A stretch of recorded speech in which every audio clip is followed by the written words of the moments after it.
Good day mga boss, may installation kami ngayon na UCY F24 dashcam dito sa Toyota Rush. Yan mga boss, bali ito yung na-install namin na dashcam.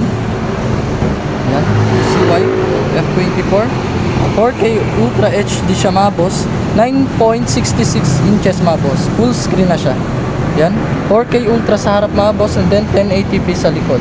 Napakaliwanag na mga boss yung camera niya, and then night vision siya mga boss. Kahit gabi, klaro-klaro pa din mga boss. So pasok tayo sa loob. Ito yung dashcam na na-install namin mga boss. Bale ito yung dual mode niya. Yan, naka-detect siya ng object mga boss. Saan yung object niya? Yan, yung box, green, may blue. Na-detect niya mga boss ng lahat ng sasakyan. So swipe tayo papuntang left. Ito yung rear cam niya. Pwede yan ma-adjust up and down.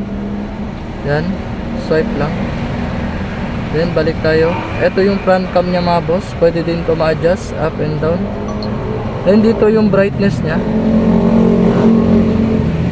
Bale yung driving record niya mga boss, dito pala makikita natin sa file management.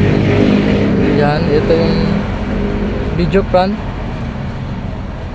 Ito yung video front niya, video back, video lock, photo. Yan.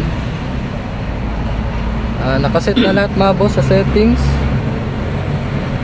Yan mga boss, yung loop recording niya is 3 minutes. Pinaka habang video niya is 3 minutes, another 3 minutes na naman.